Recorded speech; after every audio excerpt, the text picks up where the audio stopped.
Hi, hello. Good afternoon dyan sa Pilipinas. Saturday dyan, Friday dito sa Amerika. I'm Don from California, USA. Anyway, I just have a short commentary about the news info released by Inquirer.net. According to them, 93% of their readers thumbed down Mocha Uson's appointment. This is so obvious. Why do you have to give this thing importance, you guys, especially you, Mr. Ed Marahan?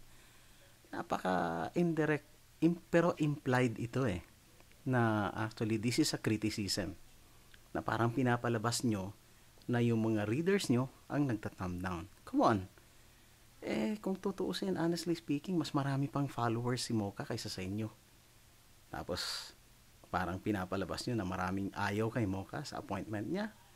At mali na naman si Presidente sa pag-appoint sa kanya. Eh, baka pag kinumpara kayo kay Mocha, mas magaling pa si Mocha sa inyo. And to tell you honestly, you don't need to have a degree na masteral degree o kaya doctorate para ma-appoint dito sa MTRCB.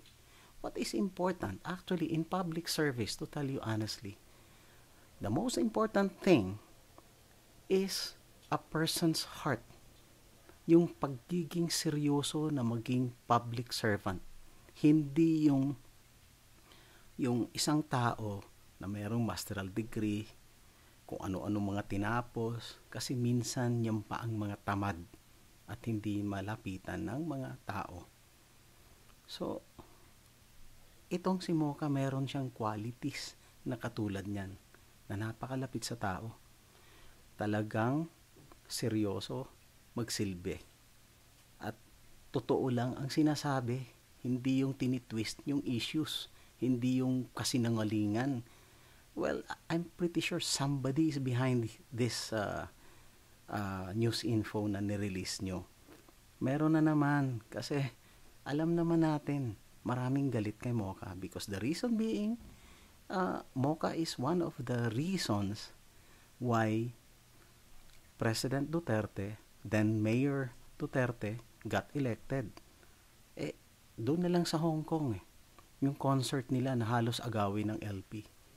Inaagaw pa. At meron namang bayarang, alam na natin kung sino yung TV station na nag-release. Sasabihin nila, napakadami daw ng crowd na nag-attend sa rally ng LP.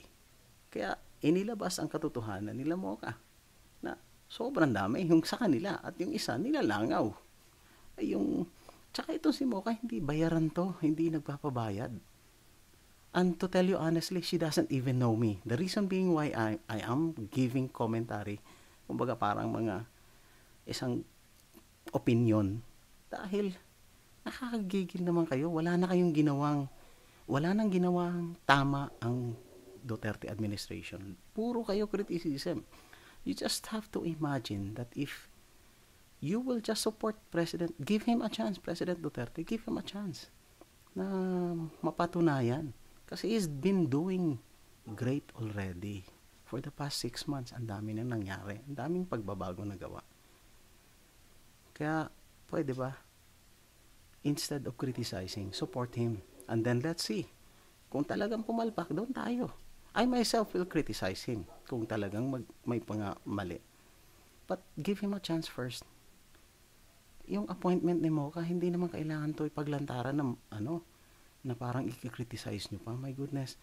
Sino ba ang gusto nyo? Ikaw, Ed, bang gusto mong umupo dyan? Please naman, give the Duterte government a chance to prove. Kasi ginagawa na nila Marami na silang programs na mabuti. Itong mga maliit na bagay, huwag nyo na dapat paglagyan ng panahon na parang ibabalita nyo pa na talagang maraming taong ayaw na So, bakit? Tapos meron pa kayong dito, 2,900. What is 2,900 sa 16 million? Ha? Matanong ko lang kayo. Sa lahat ng mga bumoto kay Duterte, I'm pretty sure kay President Duterte, I'm pretty sure sumusuporta sila kay Mocha. So what is your 2,900 sa 16 million votes ni Presidente Duterte? Yan na lang ho. Katawa-tawa naman yung mga pinapalabas nyo dito. Pambihira kayo. Give Mocha a chance and let her prove her worth. I'm pretty sure she will do best. Yan lang po. Maraming salamat at magandang araw. Bye-bye.